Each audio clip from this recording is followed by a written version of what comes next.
Should art be moral? A reflection of the Lenin statue in Fremont and its implications on art. Now, what is the morality of art? Why should we care? What is it, and what does that mean? Now, the morality of art is it's a philosophical discussion around the morality of art. Should art be moral, or should art be disconnected from morality?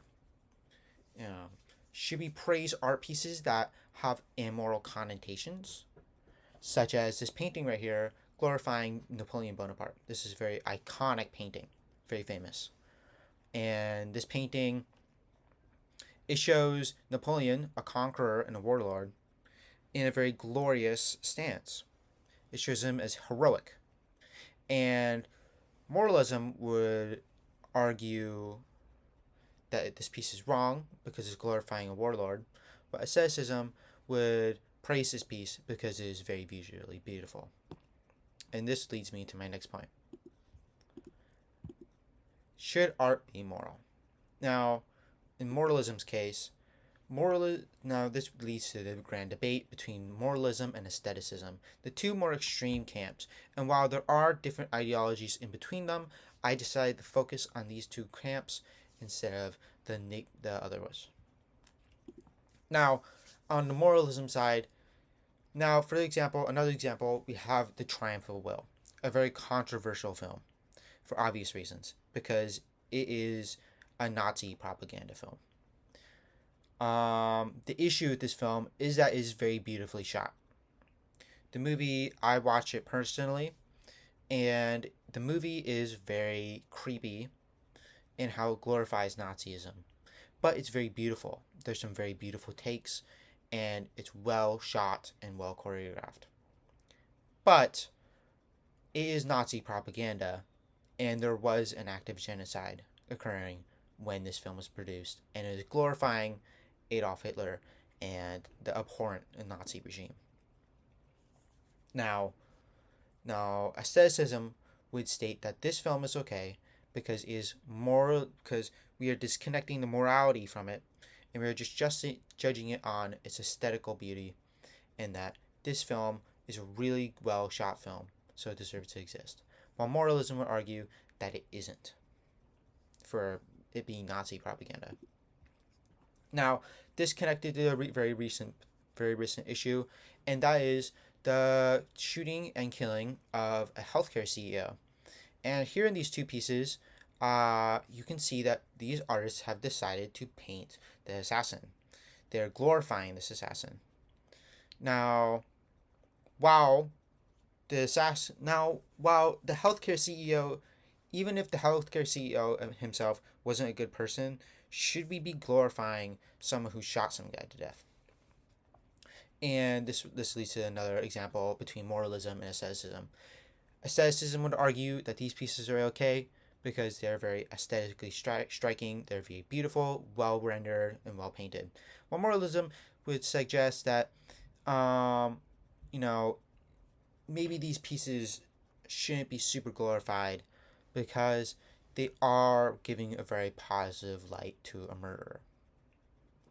Yeah, he did kill someone, even if on some people's views that can be a justified killing. Now, this leads to another point, is that our morality and our perceptions of art do change throughout time. As example, I'm going to be using the example of the Lenin statue in Fremont because this is a very good example of how art and morality can change throughout time.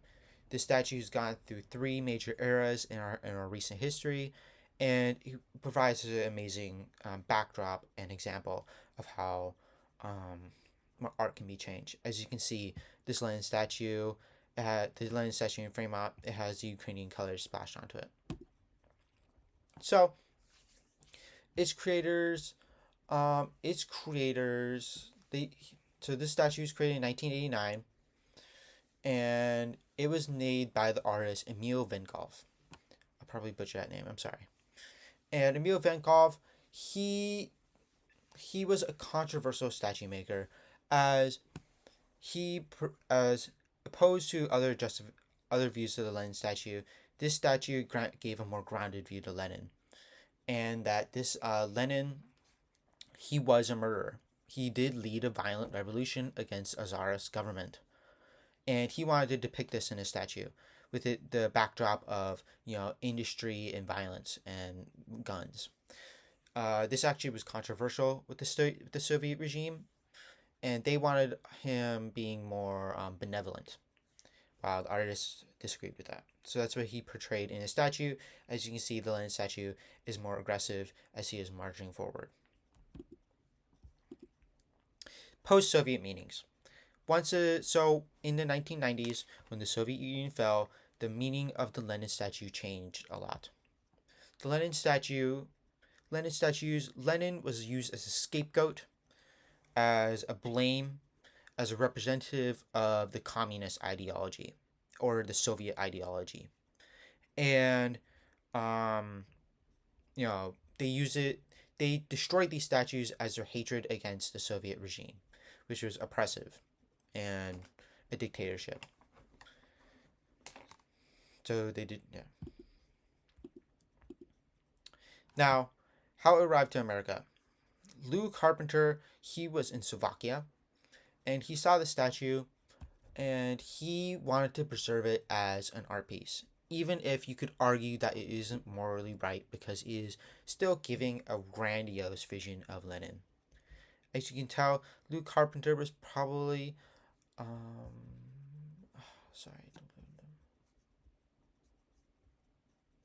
aestheticist. As you can see by this quote, he valued art as art and wanted to avoid moral connotations and current perspectives from it, which is why he bought the statue. Now, this statue has garnered a lot of controversy. As you can see from these examples, even if they are kind of cropped poorly, you can see that people are arguing for and against this statue. As you can see here, there's an article in defense of the Bolshevik statue, and here you can see someone tweeting that the statue is wrong, that he killed millions that is portraying Lenin in a positive light, that he killed millions of people, and that's hypocritical for people to tear down Confederate statues and not the Lenin statue. While people defend it by disconnecting it from Lenin and saying it's making a mockery of him. So, the history of the Lenin statue, it was created by Emil Vennikov, and it was commissioned by the Soviet Union. It was an art contest, and he wanted to portray Lenin in a very controversial way.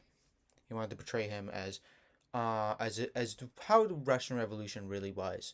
That he called out the Soviets for wanting to give a propagandized version of it, and he wanted to create a statue that more accurately presented Lenin in himself. So, it was bought by Lou Carpenter. He saw the statue, and it cost him roughly $40,000 to fully ship it to the U.S. Now, he did have to pay a couple bribes to Slovakian officials within the local city government, but it arrived in Seattle within 1993. So right now you can buy it for around $180,000. Now, this statue has actually had some actual stuff happen around it. There was Jack Posobiec. He is a right-wing provocateur, at least that's what the article said. And this right-wing provocateur, he showed up with 12 other protesters, and they decided to call out the left's hypocrisy they perceived the left's hypocrisy around Confederate statues by protesting that this statue should go down because of Lenin's crimes. Now, Lenin did commit crimes. He killed millions of people. He was not a great guy. Now, this leads me to there's the 2023 article that David Volozoko, okay, I can't pronounce that name, that he made a hit piece because his family originated in Russia and they were greatly affected by the Soviet regime. His family were made very poor by the Soviet regime. They're battered and they're bruised by it. So he has a personal levy against it. Oops. I'm sorry about that. I don't know why my screen went black. And he had a personal levy against it and decided that it was wrong. Now, this man named Bruce Ramsey created a response to it, basically saying that David Velasco, I cannot pronounce that name, that he said that David Velasco's perspective on the statue was very uninformed. That the Fremont people had prescribed a new meaning to the statue devoid of its original propagandistic meaning, and that it was more of a mockery of Lenin, and that it made fun of him. And people. And then people made fun of him. A lot of Fremontiers perceive it as that way. They say that the statue in of itself is just a mockery of Lenin and communism in of itself. So this leads me back to our point. Should art be moral? Should art be moral? Personally, I lean to aestheticism. I don't think we should judge art pieces entirely based on the moral values behind it. But we should take into account the history of these pieces and what had created them, such as Triumph of the Will. We can't ignore the Nazi influence and the Nazi rhetoric within inside of it, even if we do acknowledge how beautiful it is. And same with the Lenin statue. We should always acknowledge that Lenin was a horrible man, but we should all appreciate that we get to share our city with a beautiful statue and a piece of history from a fallen regime. Thank you.